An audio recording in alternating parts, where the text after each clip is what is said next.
The morning was blue and the morning was green. All the old man wanted to do was sing. All the rats wanted to eat. The building was not producing much heat. Enough of that, I guess. This is not a poem. This is a story. Story about a guy. The guy was like 6 feet tall. The guy had a slightly athletic build. He was white. His name was James. Anyways, James woke up on February 17th tired. He was tired from poor sleep and he was tired from life. Yeah, life was alright, but life was a bitch. Life was like an ocean that you try to surf, but like you don't know how to surf. So you get on the surfboard, get out in the ocean, try to stand up, fall, and get sea salt in your mouth. That's what life was like. That's what life was like for James. It wasn't so bad. It was a choice. And it was kind of fun. It wasn't like being thrown into a pool when you don't know how to swim, kicking and screaming and dying. If it were like the pool drowning, it would be simple and easy. You wouldn't have to think so much. You would pretty much just die. But life for James was, again, more like learning to surf.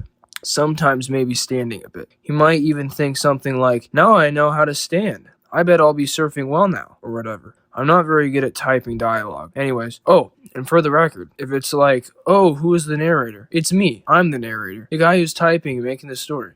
There you go. Anyways, so James was tired. That's the story so far. Just kind of a guy that was depressed, I guess. Great story. He actually felt better feeling tired than, energized? He felt less retarded, I guess. Yeah. Felt like at least he understood things more. At least he understood things more and had an idea about how to move forward. He was going to move forward by not expecting much. Not because it would make him happier to do so, just because there was not much to expect. This much had been figured out. He figured out that no matter what, people were going to pretty much do whatever. And people avoided pain. And he would avoid pain. He figured life was basically all work, and that it was fine. He also thought about how little he knew or understood, and that the system was clearly all fake magic piss, but that's the role. He was particularly tired because he saw through a lot of his own shit and saw through a lot of his desire. He was like a guy who was retarded finding out about his retardation and then deciding his mind was just not really the thing to trust. The structure is like ego and shit. Getting free was probably the best thing that could happen. It wasn't actually going to be fun being free, really, but it was going to be fun getting free. But really, James was too tired of all that shit too. Life was a job with a lot of work. And for James, and James was telling life, you get what you pay for. James went downstairs, drank some water, and went to the office.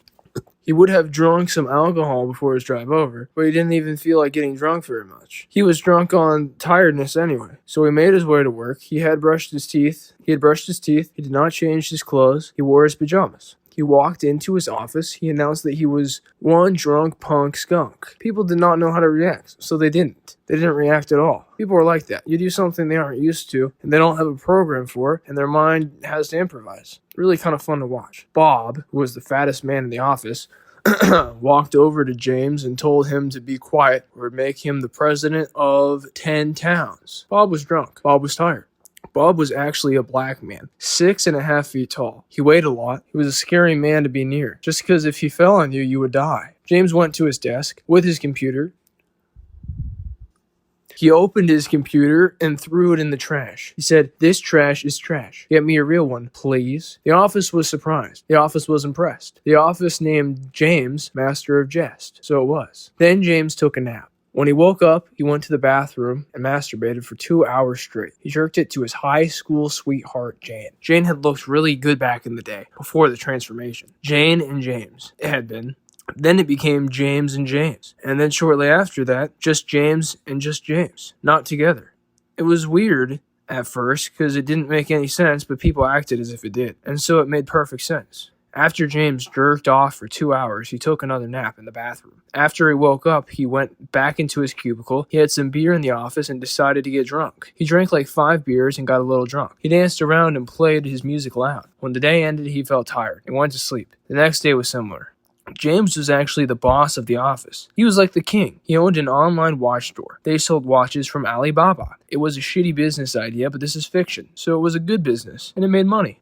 Sometimes James would act really reckless and his employees would get all shocked and shit, but they would say, wow, he's so free. He doesn't care. That was all retarded though. He did care. James cared about the fact that he was born, was gonna die, didn't have much to look forward to, and was totally confused in at least some mild pain 24/7. James realized what a pain life was when one morning, after waking up and wanting to go back to sleep, he realized something. He realized his favorite thing was sleep, that he wanted to go back to sleep, and that he was not aware while he was asleep. So basically, during the best part of his life, he was not experiencing it, or at least had no real memory of it. I mean, James knew that life was basically a pain before that, but this added to it. He was not depressed about it, really, though. He was fine with the shit. There was nothing else possible. James conceded to the universe that if he had created it, he could not do better. He would not know what to change. It also seemed to James that perspective was what made something enjoyable or not. So ultimately, he decided hope was good shit. And James supposed that he made his life like surfing. And so it was, and all above, like a blue dove. And then James burned his hand and went to work. And then James burned his hand and went to work. He did not twerk, his only perk.